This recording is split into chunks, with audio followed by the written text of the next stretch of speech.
মসজিদে জামাত হবে, আমার কাছে টাইমিং আমার ঘড়ির সাথে আমি সেট আপ করে রেখেছি, আমার মোবাইলের সাথে ডিভাইসের সাথে আমি সেট আপ করে রেখেছি, আমি নামাজে শরিক হব, আমি জামাতে শরিক হব, আমি আগেই নামাজ পড়ব, এরপরে ঘুমাবো, তাহাজ্জুদ পড়ব, ফজরের নামাজ জামাতে পড়ব, এইগুলো নিয়ে যে একটা পরিকল্পনা করে রাখে, ওই ব্যক্তিকে আমরা বলতে পারি কলবুহু মুআল্লাকুম বিল মাসাজিদ। আল্লাহ সুবহানাহু ওয়া তাআলা আমার প্রত্যেক মুসল্লি ভাইকে এই মসজিদের সাথে ইন্টার কানেকশন আল্লাহ সুবহানাহু ওয়া তাআলা তৈরি করে দিন, বলি আমিন। অপরূপ মিডিয়া, ইসলামের আলোয় আলোকিত হোক আপনার জীবন। আজ 31শে জুলাই 2026 রোজ জুমাবার, চট্টগ্রাম জেলার হালিশহর এলাকার ঐতিহ্যবাহী আনন্দধারা আবাসিকের আনন্দধারা আব্দুস সুবহান জামি মসজিদে আগে মসজিদে উপস্থিত অত্র এলাকার সম্মানিত উলামা ইকরাম, মুসল্লিয়ান আযম, মুরব্বিয়ান ইকরাম, ব্রাদারুন ইসলাম, মাইকের আওয়াজ যতটুকু যাচ্ছে সম্মানিতা শ্রদ্ধেয়া মা ও বোনেরা, সর্বপ্রথম মহান প্রভুর শাহী দরবারে অসংখ্য শুকরিয়া আদায় করি। আল্লাহ সুবহানাহু ওয়া তাআলা আমাদেরকে হাজারো লক্ষ কোটি মানুষ থেকে সিলেক্টেড করে আগে মসজিদে আসার তৌফিক দান করেছেন। আল্লাহ পাক আমাদেরকে সুস্থতার নিয়ামত দান করেছেন, নেক হায়াত দান করেছেন, সেহত আফিয়ত দান করেছেন। সেই জন্য মহামনিবের দরবারে আমরা সবাই শুকরিয়া আদায় করি, বলি আলহামদুলিল্লাহ। আমরা আবারও কালিমাতুশ শুকর পাঠ করে আল্লাহ সুবহানাহু ওয়া তাআলার আরশ আযীমকে আমরা সবাই মুখরিত করে দিই, বলি আলহামদুলিল্লাহ। ইয়া রব্বি লাকাল হামদান কাসীরান তাইয়িবান মুবারাকান ফীহি, ইয়া রব্বি লাকাল হামদু বিল ঈমান, লাকাল হামদু বিল ইসলাম, লাকাল হামদু বিল কুরআন। হে আল্লাহ, আমাদেরকে আপনি পুরো সপ্তাহ জুড়ে সুস্থতার নিয়ামত দিয়ে আমাদেরকে আবৃত করে রেখেছিলেন, নেক হায়াত দান করেছেন। আপনার শাহী দরবারে এসে আমরা আগে শুকরিয়া আদায় করেছি। আল্লাহ আপনি আমাদের শুকরকে কবুল আর মঞ্জুর করে নিন, বলি আমিন। সম্মানিত সুধী, আজকে আমাদের আলোচনার বিষয়বস্তু হচ্ছে যে সব আমলে আল্লাহ সুবহানাহু ওয়া তাআলা আমাদেরকে হাসরের ময়দানে আরশ আজিমের নিচে আমাদেরকে ছায়া প্রদান করবেন, যেদিন কোনো ছায়া থাকবে না, আমাদের নিজের পাপাচারের কারণে আমাদেরকে নিজের ঘামের মধ্যে নিজেকে সাঁতার কাটতে হবে।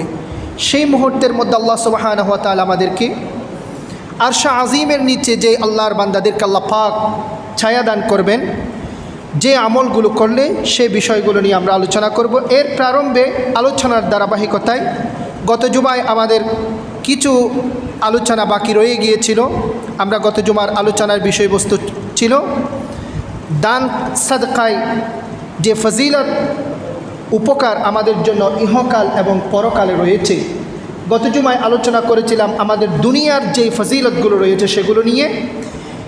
আজকের মূল আলোচনার আগে আমরা সেই যে অবশিষ্ট আলোচনা ছিল সেগুলো নিয়ে ইনশাআল্লাহ আমরা আলোচনা করব। দান সাদকার করলে, আল্লাহর রাস্তায় ব্যয় করলে, দান করলে, সাদাকা করলে যে আখিরাতে আল্লাহ সুবহানাহু ওয়া তাআলা আমাদের জন্য কি উপকার রেখেছেন সেগুলো নিয়ে আলোচনা করব। ওয়ামা তাওফীকি ইল্লা বিল্লাহ আলাইহি তাওয়াক্কালতু ওয়া ইলাইহি উনীব।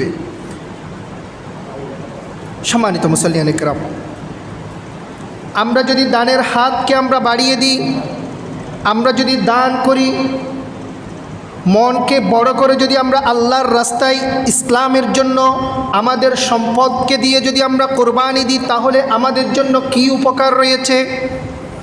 আল্লাহ সুবহানাহু ওয়া তাআলা আমাদের যেই আমরা ছোট্ট পরিসরে আমরা আল্লাহ সুবহানাহু ওয়া তাআলার দরবারে আল্লাহর রাস্তায় আমরা দান করব, এর প্রতিদান আল্লাহ পাক আমাদেরকে বহুগুণ বৃদ্ধি করে আমাদেরকে দেবেন। আল্লাহ পাক পবিত্র কোরআনে সূরা বাকারার 261 নম্বর আয়াতে কথাই বলেছেন, মাসালুল লাযীনা ইউনফিকুনা আমওয়ালাহুম ফী সাবিলিল্লাহি কামাসালি হাববাতিন আমবাতাত সাবআ সানাবিলা ফী কুল্লি সুমবুলাহ মিআতু হাব্বাহ ওয়াল্লাহু ইউদাঈফু লিমান ইয়াশা ওয়াল্লাহু ওয়াসিউন আলীম। যারা আল্লাহর রাস্তায় নিজের অর্থ ব্যয় করে তাদের দৃষ্টান্ত হচ্ছে এই রকম, যেমন একটি শস্য দানা 60টি শীষ দিয়েছে। একটা শস্য, একটা বীজই, একটা বীজ 60টি শীষ দিয়েছে। প্রত্যেকটি শীষের মধ্যে রয়েছে 100 করে দানা যে রয়েছে।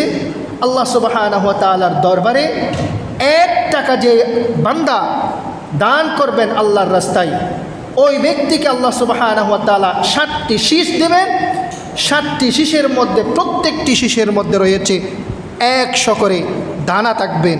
আল্লাহ সুবহানাহু ওয়া তাআলা সেই রকম সওয়াব একজন বান্দা যে দান করবেন, আল্লাহ পাক আখিরাতে তাকে সেই ফজিলত সওয়াব আল্লাহ পাক দান করবেন। সুবহানাল্লাহি ওয়া বিহামদিহি।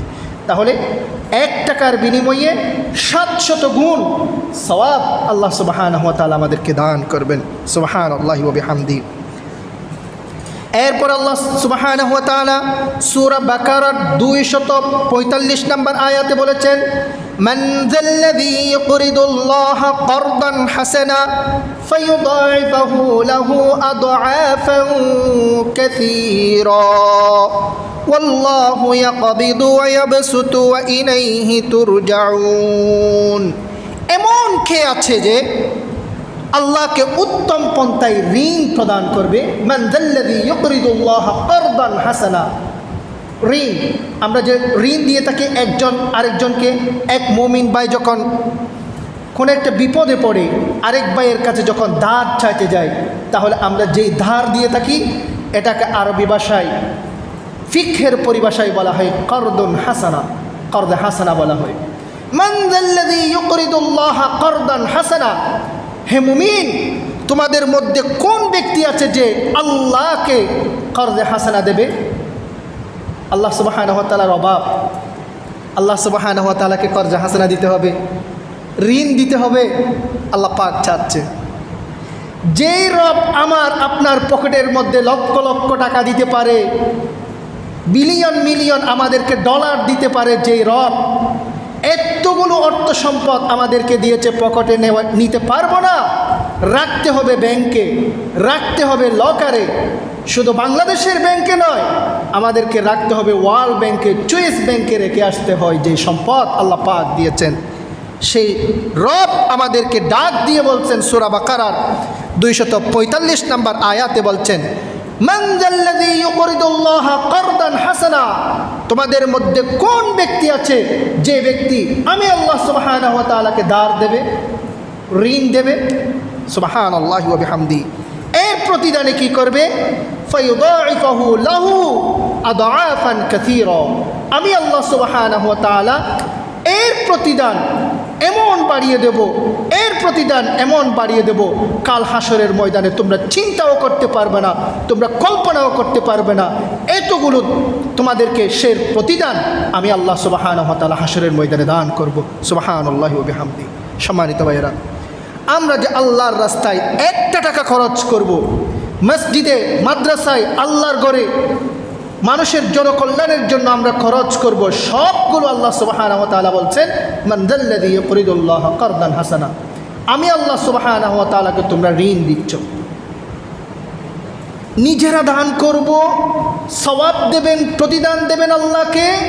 পকেটে টাকা দিয়েছে আল্লাহ, আল্লাহ পাক বলছে আমি আল্লাহ সুবহানাহু ওয়া তাআলাকে, তুমি আল্লাহ সুবহানাহু ওয়া তাআলা, তুমি বান্দা, আমি আল্লাহকে তুমি ঋণ দিচ্ছ। আমাকে জনকল্যাণের জন্য যদি আমরা খরচ করে থাকি, মসজিদের জন্য, মাদ্রাসার জন্য, দ্বীনের জন্য, ইসলামের জন্য যদি আমরা খরচ করি, আল্লাহ পাক আখিরাতের মধ্যে দেবে আমাদেরকে কি? ফায়ুদাইফাহু লাহু আদআফান কাসীরা ওয়াল্লাহু ইয়াকবিদু ওয়া ইয়াবসুতু ওয়া ইলাইহি তুরজাউন। সম্মানিত ভাইরা, আল্লাহ সুবহানাহু ওয়া তাআলা সূরা হাদীদের 18 নম্বর আয়াতে সেম কথা বলেছেন, ইন্নাল মুসাদ্দিকিনা ওয়াল মুসাদ্দিকাত ওয়া আকরাদুল্লাহা কারদান হাসানা। আল্লাহ পাক সেম কথাই বলেছেন, নিশ্চয় দানশীল পুরুষ ও দানশীল নারী, ইন্নাল মুসাদ্দিকিনা ওয়াল মুসাদ্দিকাত, এবং যারা আল্লাহ সুবহানাহু ওয়া তাআলাকে উত্তম রূপে ধার দেয়, তাদেরকে তাদের দেওয়া যেই সম্পদ রয়েছে আল্লাহ সুবহানাহু ওয়া তাআলাকে, সেগুলোর প্রতিদান বহুগুণে আল্লাহ পাক বৃদ্ধি করে দেবেন। সুবহানাল্লাহি ওয়া বিহামদি। দেওয়ার মালিককে বৃদ্ধি করে দেবেন কে, মানুষ নাকি রব? আল্লাহ পাক দেবেন। কত দেয়? আমার আপনার দেওয়া নয়, রাষ্ট্রপ্রধানের, সেনা প্রধানের একজন প্রজাকে হাদিয়া দেওয়া, গিফট দেওয়া নয়। আমার আপনার খালেক মালিক আহকামুল হাকিমিন রব্বুল ইজ্জত আল্লাহ সুবহানাহু ওয়া তাআলা আরশের মালিক আমাদেরকে দান করবেন। কত দেবেন?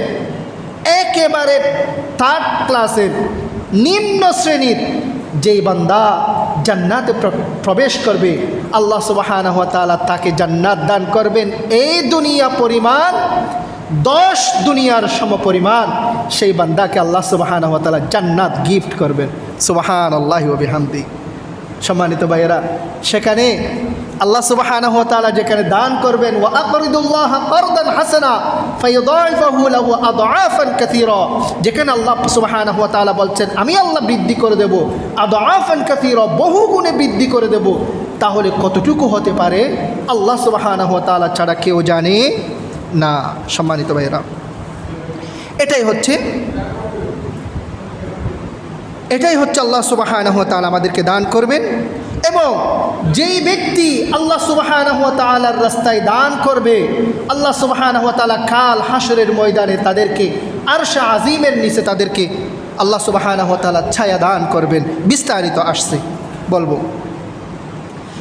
এরপরে যে ব্যক্তি আল্লাহ সুবহানাহু ওয়া তাআলা এই রাস্তায় দান করবে, 4 নম্বরে তার জন্য আখিরাতে তার জন্য কি উপকার রয়েছে, কি ফজিলত রয়েছে, কি বারাকা রয়েছে, তার জন্য স্পেশাল আল্লাহ সুবহানাহু ওয়া তাআলার রাসূল বলেছেন যে ব্যক্তি দান করবে আল্লাহ সুবহানাহু ওয়া তাআলা তাকে স্পেশাল দরজা দিয়ে ওই ব্যক্তিকে জান্নাতে প্রবেশ করাবেন। সুবহানাল্লাহি ওয়া বিহামদিহি।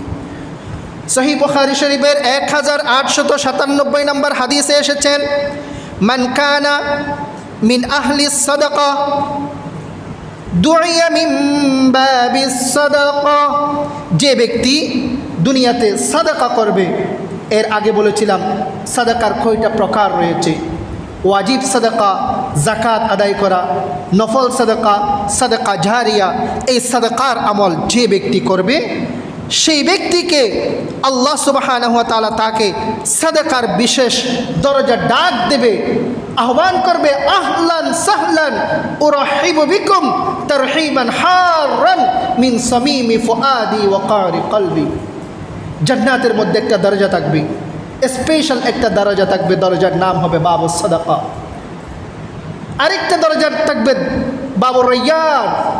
আমরা যে সারাদিন উপোস থেকে আমরা রোজা রাখি, ওই ব্যক্তিরা বাবুর রায়্যান দিয়ে জান্নাতে প্রবেশ করবে। সুবহানাল্লাহি ওয়া বিহামদি। যারা দুনিয়ার মধ্যে নিজের হাতকে খুলে দিয়ে বুক ভরে যারা আল্লাহর রাস্তায় দান করবে, আল্লাহ সুবহানাহু ওয়া তাআলা তাদেরকে জান্নাতে প্রবেশ করাবেন। বাবু সাদাকা, সাদাকা নামের যেই দরজা থাকবে সেই দরজা দিয়ে আল্লাহ পাক তাদেরকে স্পেশাল অভ্যর্থনা জানিয়ে তাকে জান্নাতের মধ্যে প্রবেশ করাবেন। সুবহানাল্লাহি ওয়া বিহামদি। সম্মানিত ভাইয়েরা, রাসূল করিম সাল্লাল্লাহু আলাইহি ওয়াসাল্লামের হাদিস শরীফে এসেছে 5 নম্বরে দানশীল ব্যক্তি যেই হবে, আল্লাহ সুবহানাহু ওয়া তাআলা জান্নাতে তার জন্য স্পেশাল একটা ভবন রাখবে, বালাখানা রাখবে, নাজ নিয়ামত দিয়ে ভরপুর।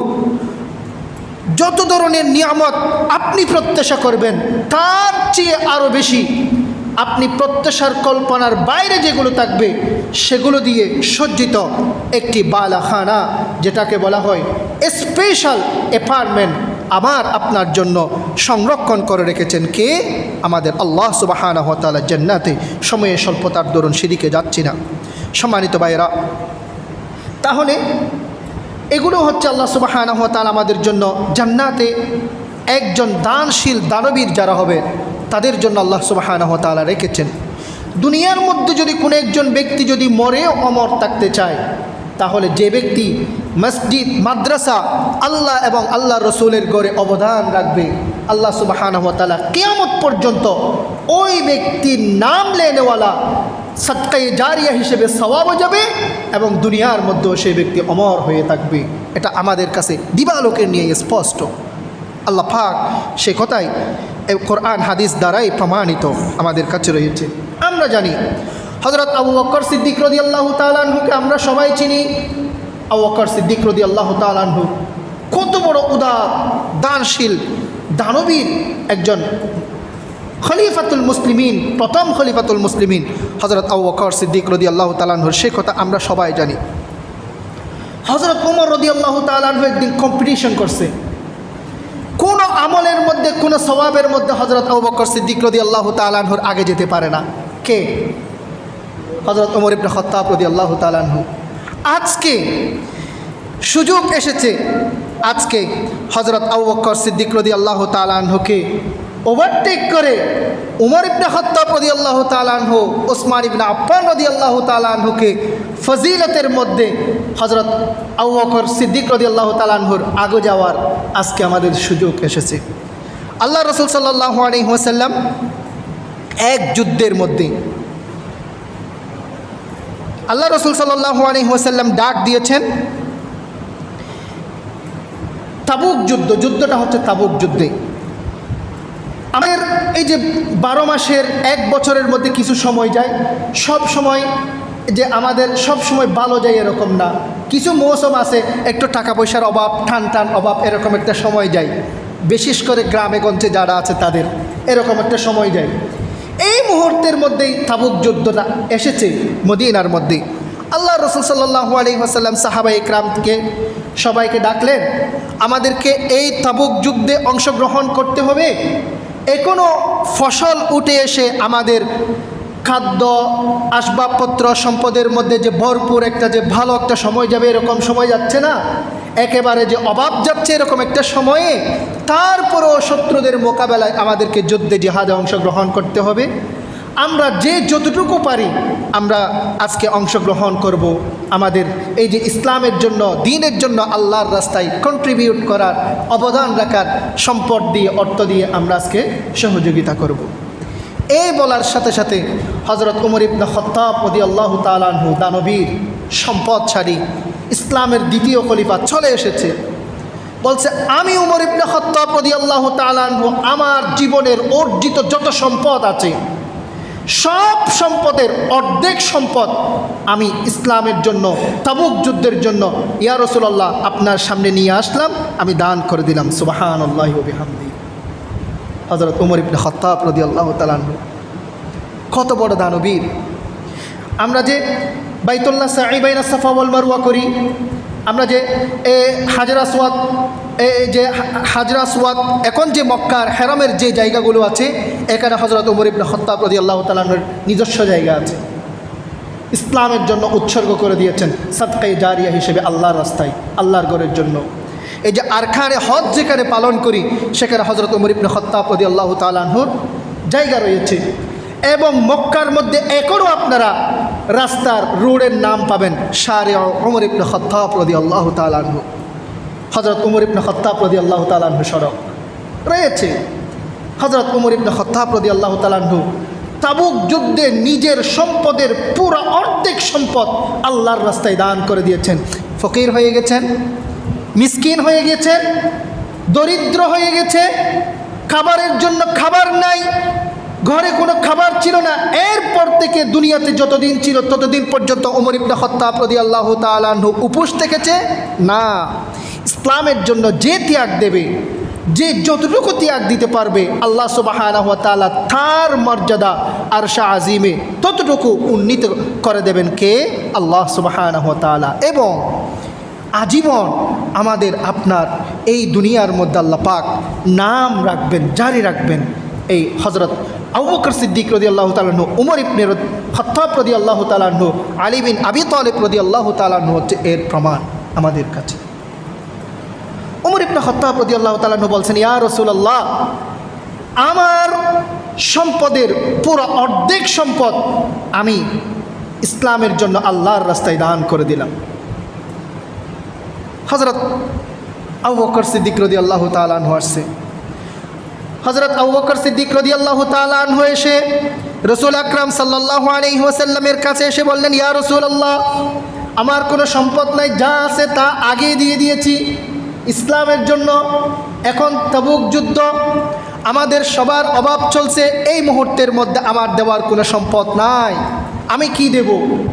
কিন্তু আমার ঘরে যা সম্পদ আছে, আমার ঘরে যা কিছু আছে, আমার ঘরে যে একটা ঘর ঝাড়ু দেওয়ার জন্য ঝাড়ু আছে এবং চুলার মধ্যে যে ছাই আছে, সবগুলো নিয়ে আমি আপনার ইসলামে আল্লাহর রাস্তায় কুরবান করে দেওয়ার জন্য আমি সব কিছুই নিয়ে এসেছি আপনার জন্য। সুবহানাল্লাহি ওয়া বিহামদিহি। কিছুই রাখি নাই। পরিমাণে কম, পরিমাণে হচ্ছে 10 টাকার 100 টাকার সম্পদ, কিন্তু মূল্যায়নের দিক দিয়ে আবারও আবু বকর সিদ্দিক রাদিয়াল্লাহু তাআলা আনহু হয়ে গিয়েছে উমর ইবনে খাত্তাব রাদিয়াল্লাহু তাআলা আনহুর অনেক উপরে। दुनिया की सदाकत में तेरा नाम रहेगा, सिद्दीक तेरे नाम से इस्लाम रहेगा। हज़रत अबू बकर सिद्दीक রাদিয়াল্লাহু তাআলা আনছে 500 টাকার 1000 টাকার 5000 টাকার সম্পদ। হযরত উমর ইবনে খাত্তাব রাদিয়াল্লাহু তাআলা আনহু দিয়েছেন 5 লক্ষ টাকার সম্পদ, কিন্তু বেশি হয়ে গিয়েছে মূল্যায়নের দিক দিয়ে কার? আবু বকর সিদ্দিক রাদিয়াল্লাহু তাআলা। আবারও তাবুক যুদ্ধের ঘটনা। সম্মানিত ভাইরা, এগুলো আমাদের জন্য অনুপ্রেরণা, আমাদের জন্য উৎসাহ। আমরা দুনিয়ার মধ্যে কিভাবে চলাফেরা করব, ইসলামকে আমরা কিভাবে ফলো করব, আমাদের সম্পদকে আমরা কিভাবে কাজে লাগাবো, সেটা যদি আমরা চাই তাহলে আমাদেরকে আমাদেরকে অনুসরণ করতে হবে। হযরত উসমান ইবনে আফফান রাদিয়াল্লাহু তাআলা আনহু আপনারা নাম শুনেছেন। হযরত উসমান ইবনে আফফান রাদিয়াল্লাহু তাআলা আনহুর নাম আপনারা শুনেছেন? শুনেছি। ইসলামের চতুর্থ খলিফাতুল মুসলিমিন হযরত উসমান ইবনে আফফান রাদিয়াল্লাহু তাআলা আনহু যুন্নুরাইন, আল্লাহ রাসূল সাল্লাল্লাহু আলাইহি ওয়াসাল্লামের জামাতা। হযরত উসমান ইবনে আফফান রাদিয়াল্লাহু তাআলা আনহু দানবীর, কত বড় সম্পদের অধিকারী। এখনো পর্যন্ত হযরত উসমান ইবনে আফফান রাদিয়াল্লাহু তাআলা আনহুর সম্পদের ব্যাংক অ্যাকাউন্ট সৌদি আরবের মধ্যে রয়েছে, এখনো পর্যন্ত আছে, বর্তমানে পর্যন্ত সম্পদের। হযরত উসমান ইবনে আফফান রাদিয়াল্লাহু তাআলা আনহু তাবুক যুদ্ধে অংশগ্রহণ করে 200 উট এবং 200 উকিয়া রূপ্য স্বর্ণ হযরত উসমান ইবনে আফফান রাদিয়াল্লাহু তাআলা আনহু তাবুক যুদ্ধের মধ্যে একজনে দান করেছেন। সুবহানাল্লাহি ওয়া বিহামদিহি। 200 উট। কল্পনা করা যায় আমাদের বাংলাদেশের মধ্যে একজন আল্লাহর বান্দা আপনি দেখান, যে আল্লাহর বান্দা এত সম্পদের অধিকারী হয়েছে, আমি 200 উট ক্রয় করে কোরবানের সময় আমি আল্লাহর রাস্তায় কোরবানি দিব। বাংলাদেশের শুরু থেকে কোনো পর্যন্ত কেউ ধনী ব্যক্তি পেরেছে? 200 উট। একটা উটের দাম কত হবে? সর্বনিম্ন 3 লাখ থেকে 2 লাখ থেকে 3 লাখ থেকে 4 লাখ টাকা হবে। 200 উট কোরবানি করতে পারবে সেরকম আমাদের দেশে নাই। এই রকম আজ থেকে 1500 বছর আগে আল্লাহর রাস্তায় 200 উট দিয়ে ইসলামের মধ্যে উজ্জ্বল নক্ষত্র হয়ে দানশীলের কাতারের মধ্যে নাম লিপিবদ্ধ করে রেখেছেন কে? হযরত উসমান ইবনে আফফান রাদিয়াল্লাহু তাআলা আনহু। এগুলো আমাদের জন্য অনুপ্রেরণা, আমাদের জন্য অনুপ্রেরণা। এরপরে গিয়ে আবারও হযরত উসমান ইবনে আফফান রাদিয়াল্লাহু তাআলা আনহু এই যে যুদ্ধের সামান বাহন এগুলোকে আনা নেওয়ার জন্য আবারও 100 উট সেই তাবুক যুদ্ধের মধ্যে হযরত উসমান ইবনে আফফান রাদিয়াল্লাহু তাআলা আনহু দান করে দিয়েছিলেন। এটা ইতিহাসের মধ্যে রয়েছে। সম্মানিত ভাইয়েরা, সময়ের স্বল্পতার দরুন ব্যাখ্যা দিচ্ছি না, তাহলে আমাদের জন্য খুবই গুরুত্বপূর্ণ। আখিরাতে যদি আমরা আমাদের সম্পদের আমরা যদি আখিরাতে যদি ফল ভোগ করতে চাই এবং দুনিয়াতে যদি আমাদের অবদান অমর হিসেবে যদি আমরা রাখতে চাই, তাহলে আমাদের জন্য দরকার হচ্ছে আমাদেরকে দান সাদেকা করে মসজিদে, মাদ্রাসায়, আল্লাহর রাস্তায় দান সাদেকা করে সেটার সদকায়ে জারিয়ার জন্য চিরস্থায়ী ডিপোজিট আমাদেরকে এই দুনিয়াতে করে যাওয়া। আল্লাহ পাক আমার মুসল্লি ভাইদেরকে আমল করার তৌফিক দান করুন, বলি আমিন। আরো জোরে বলি আমিন। সম্মানিত মুসল্লি ভাইরা, আমরা কি আমল করলে আল্লাহ সুবহানাহু ওয়া তাআলার আরশ আজিমের নিচে আমরা ছায়া পাবো? আল্লাহ পাক আরশ আজিমের নিচে আমাদের জন্য ছায়া দান করবে, এইরকম কি আমল আমাদের জন্য রয়েছেন? আমরা যখন দুনিয়া থেকে বিদায় নিয়ে যাব, কবরের জগতে যাব, কবর থেকে আল্লাহ সুবহানাহু ওয়া তাআলা আমাদেরকে একটা সময়কে এই কবর থেকে উঠতে হবে, উত্তোলন করবে। হাসরের ময়দানের দিকে আমরা সবাই যেতে থাকব। হাসরের ময়দানে আমরা দাঁড়িয়ে আমাদেরকে থাকতে হবে 40,000 বছর আমাদেরকে হাসরের ময়দানে দাঁড়িয়ে থাকতে হবে। ইয়াকুমু 40,000 সানাহ, আল্লাহ রসুল সাল্লাল্লাহু আলাইহি ওয়াসাল্লাম হাদিস শরীফে বলেছেন, তাফসীর ইবনে কাসীর এসেছে, ইয়াকুমুনা 40 আলফ সানা, হাশরের ময়দানে আমাদেরকে দাঁড়িয়ে থাকতে হবে কয় বছর? 40,000 বছর দাঁড়িয়ে থাকতে হবে, অপেক্ষা করতে হবে, আমাদেরকে ওয়েট করতে হবে কখন আমার মামলাটা উঠবে। কোর্টের মধ্যে মামলা তোলার জন্য আইনজীবীরা যখন মামলা তুলবে, কোন পক্ষে হবে বিপক্ষ হবে, এইগুলোর জন্য একটা অপেক্ষা করতে হয় না আমাদের? এই অপেক্ষার সময় হবে 40,000 বছর। আমরা সবাই কবর থেকে উঠে হাশরের ময়দানের দিকে যাব কিভাবে? বিশাল একটা বিমান বাংলাদেশ এয়ারলাইন্স হবে, এই যে চট্টগ্রাম শাহ আমানত আন্তর্জাতিক এয়ারপোর্ট থেকে আমাদেরকে নিয়ে সুন্দর করে জেদ্দা আমাদেরকে নিয়ে যাবে, সেখান থেকে আমরা আবার গাড়ি নিয়ে করে যাব হাশরের ময়দানে। আমরা যাব আরাফাতের ময়দানের মতো? না। কিভাবে যাব? নিজের গ্রামের মধ্যে নিজেরকে সাঁতার কেটে কেটে হাশরের ময়দানে আমাদেরকে যেতে হবে।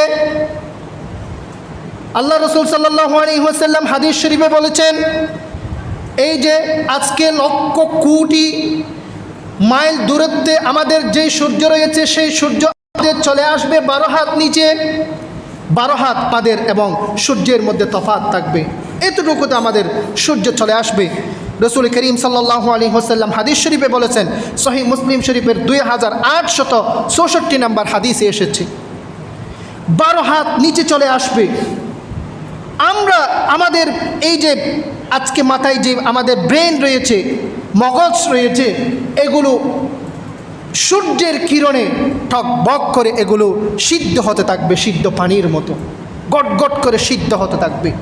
এমত অবস্থায় আমাদের শরীর থেকে যে ঘাম বের হবে, সেই ঘামের আল্লাহ সুবহানাহু ওয়া তাআলার কুদরতে সেই ঘামের নদী হয়ে যাবে, ক্যানেল হয়ে যাবে। যার যতটুকু পাপ ততটুকু ঘামের মধ্যে সে হাঁটতে থাকবে। যে পাপ কম করেছে, একটু কম হয়েছে, তার জন্য হাঁটু পরিমাণ ঘাম থাকবে। যার বেশি হয়েছে তার জন্য নদী হয়ে যাবে, সেই নদীতে সাঁতার কেটে কেটে আমরা হাশরের ময়দানের দিকে যাব। আমার কথা নয়, আল্লাহ রসুল সাল্লাল্লাহু আলাইহি ওয়াসাল্লাম হাদিস শরীফের মধ্যে বলেছেন। এরপরে যখন আমরা হাশরের ময়দানে অপেক্ষা করব, অপেক্ষা করার পরে আমাদেরকে শুধু 10,000 বছর বিচারের জন্য আমাদেরকে অপেক্ষা করতে হবে। হাশরের ময়দানে 40,000 বছর, এরপরে 10,000 বছর আমাদের বিচার করা হবে আল্লাহ সুবহানাহু ওয়া তাআলার দরবারে। সেদিন কোনো ছায়া থাকবে না, কোনো এয়ার কন্ডিশন, এয়ার কন্ট্রোল, কোনো রুম থাকবে না, কোনো কিছুই থাকবে না। সেদিন আমরা সবাই হাহাকার করব।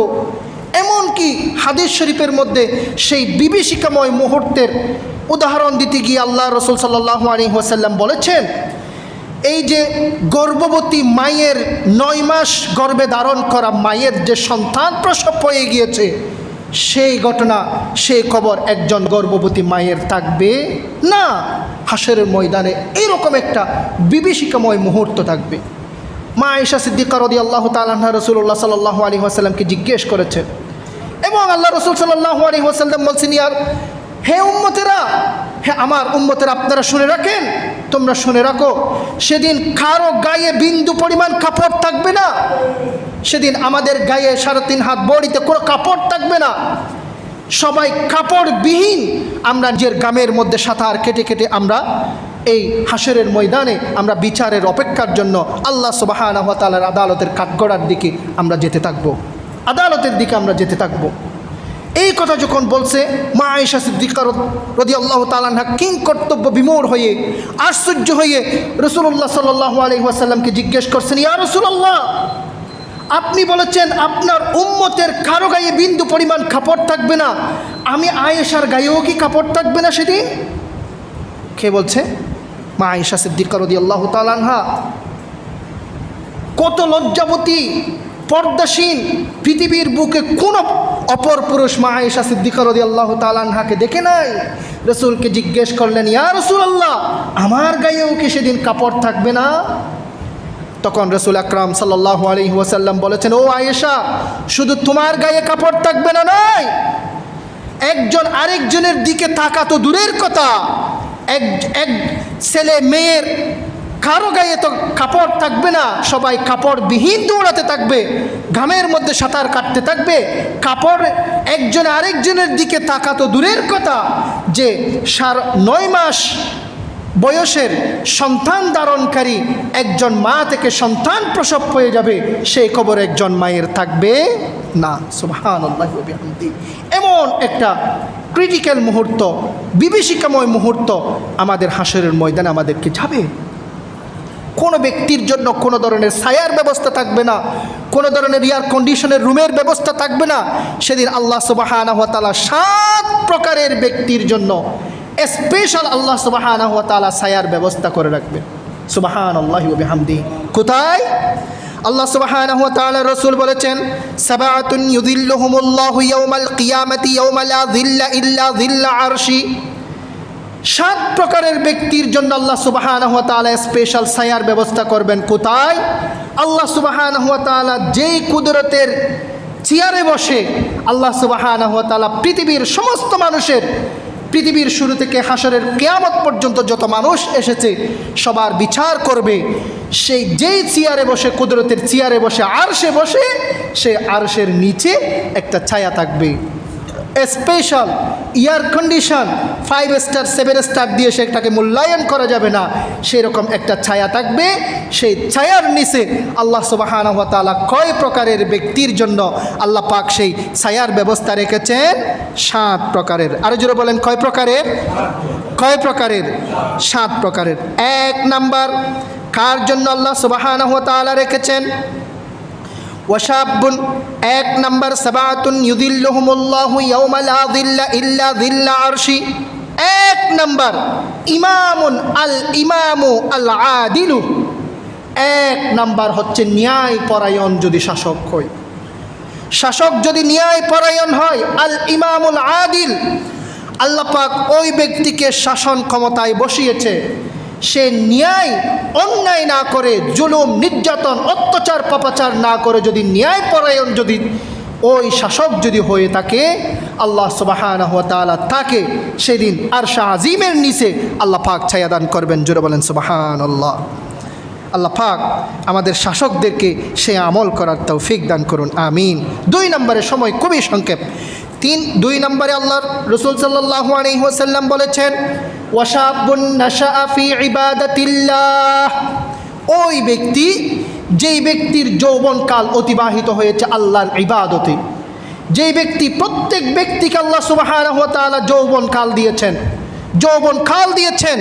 যৌবনের তারুণ্যদীপ্ত সময় যদি আল্লাহর ইবাদতে যদি আমরা অতিক্রম করতে পারি, অতিবাহিত করতে পারি, যৌবনকাল অতিবাহিত হয়েছে, নামাজ পড়েছি, রোজা করেছি, হজ করেছি, যাকাত দিয়েছি, ইসলাম পালন করেছি, ইসলাম লালন করেছি, ইসলামকে ভালোবেসেছি, কোরআন মুখস্থ করেছি, কোরআন পড়েছি, কোরআন চর্চা করেছি, আল্লাহকে ভালোবেসেছি, রসুলকে মহাব্বত করেছি, ইসলাম ফলো করে যদি আমরা ইবাদতের মধ্যে যদি আপনার যৌবনকাল অতিবাহিত হয়, ওই ব্যক্তির জন্য আল্লাহ সুবহানাহু ওয়া তাআলা সেই হাসরের ময়দানে আরশে আজিমের নিচে তার জন্য আল্লাহ পাক ছায়ার ব্যবস্থা করবেন, অবস্থানের ব্যবস্থা করবেন। জোরে বলেন সুবহানাল্লাহ। 3 নম্বরে রাজুলুন কলবুহু মুআল্লাকুম বিল মাসাজিদ। ওই ব্যক্তি, যেই ব্যক্তির কলব, অন্তর মসজিদের সাথে হ্যাঙ্গিং করে থাকে, যেই ব্যক্তির কলব, অন্তর মসজিদের সাথে হ্যাঙ্গিং করে থাকবে, জ্বলে থাকবে, ওই ব্যক্তিকে আল্লাহ সুবহানাহু ওয়া তাআলা আরশের নিচে সেই দিন ছায়া দান করবেন। সুবহানাল্লাহি ওয়া বিহামদিহি। কিভাবে হ্যাঙ্গিং করবে? এটা তাফসীরের মধ্যে এসেছে। আসরের আজান হয়েছে, আসরের আজান হয়েছে, আল্লাহু আকবার, আল্লাহু আকবার। মসজিদের মাইক থেকে টাইম দেখে, ঘড়ি দেখে বসে আছে, 5টায় জামাত হবে আমার মসজিদে, 4:50-এর মধ্যে মসজিদে চলে এসেছে, 4 রাকাত সুন্নত পড়ে আসরের জামাতের জন্য অপেক্ষা করেছে। এইরকম আল্লাহর বান্দা মুসল্লি ভাইয়েরা আছে কিনা? আছে কিনা? কলবুহু মুআল্লাকুম বিল মাসাজিদ। তার কলব মসজিদের সাথে ঝুলে আছে। মাগরিবের নামাজ মসজিদ থেকে পড়ে গিয়েছে, সব সময় বাসায় বসে বসে একটু ঘড়ির দিকে তাকায়, কখন মসজিদে আজান হবে, আমি এশারের নামাজটা জামাতের সাথে পড়ব। এশারের নামাজ পড়ে আবার শোয়ার আগে আরও 2 রাকাত আমি নফল নামাজ এক্সট্রা পড়ে তাহাজ্জুদ পড়ে নেব। এইরকম কিছু মুসল্লি ভাইয়েরা আছে কিনা, মুসল্লি আছে কিনা? কলবুহু মুআল্লাকুম বিল মাসাজিদ। শেষ রাতে যখন 3টা বাজবে, 3:30, 3:45 হবে, আর ঘুমে থাকতে পারে না, অটোমেশন অ্যালার্ম দিতে হয় না, আপনার পিঠ বিছনা থেকে উঠে গিয়েছে যে আমাকে উঠে 2 রাকাত নামাজ পড়তে হবে, তাহাজ্জুদ পড়ে নিতে হবে। এবং কখন মুয়াজ্জিন সাহেব আমাদের আনন্দদার আব্দুস সুবহান জামে মসজিদ থেকে কখন মাইকের আজান হচ্ছে, আমি ফজরের জামাতে অংশগ্রহণ করব, জামাতের সাথে নামাজে আমি অংশগ্রহণ করার জন্য আগে প্রস্তুতি নিয়ে মসজিদে চলে আসে। এই রকম কিছু মুসল্লি আছে কিনা? কলবুহু মুআল্লাকুম বিল মাসাজিদ। ওই ব্যক্তির কলব মসজিদের সাথে ঝুলে আছে। কখন মসজিদে আজান হচ্ছে আমি জামাতে শরিক হব, কখন মসজিদে জামাত হবে আমার কাছে টাইমিং আমার ঘড়ির সাথে আমি সেট আপ করে রেখেছি, আমার মোবাইলের সাথে ডিভাইসের সাথে আমি সেট আপ করে রেখেছি। আমি নামাজে শরিক হব, আমি জামাতে শরিক হব, আমি আগেই নামাজ পড়ব, এরপরে ঘুমাবো, তাহাজ্জুদ পড়ব, ফজরের নামাজ জামাতে পড়ব। এইগুলো নিয়ে যে একটা পরিকল্পনা করে রাখে, ওই ব্যক্তিকে আমরা বলতে পারি কলবুহু মুআল্লাকুম বিল মাসাজিদ। আল্লাহ সুবহানাহু ওয়া তাআলা আমার প্রত্যেক মুসল্লি ভাইকে এই মসজিদের সাথে ইন্টার কানেকশন আল্লাহ সুবহানাহু ওয়া তাআলা তৈরি করে দিন, বলি আমিন। যদি হয়ে যায়, কাল হাসরের ময়দানে আমাদের সবার একসাথে আরশে আজিমের নিচে ছায়া হবে। জোরে বলেন সুবহানাল্লাহ। সম্মানিত ভাইরা, 4 নাম্বার, 5 নাম্বার, 6 নাম্বার সময়ের স্বল্পতার দরুন আর ব্যাখ্যা করতে পারবো না। 4 নাম্বার, 5ম, 6ষ্ঠ, 7ম নাম্বার ইনশাল্লাহ আগামী জুমায় আলোচনা করব। আজকে এতটুকুই থাক। ওয়ামা তৌফিক ইল্লা বিল্লাহ, আলাইহি তাওয়াক্কালতু ওয়া ইলাইহি উনীব। আসসালামু আলাইকুম ওয়া রাহমাতুল্লাহি তাআলা ওয়া বারাকাতুহু। অপরূপ মিডিয়া, ইসলামের আলোয় আলোকিত হোক আপনার জীবন।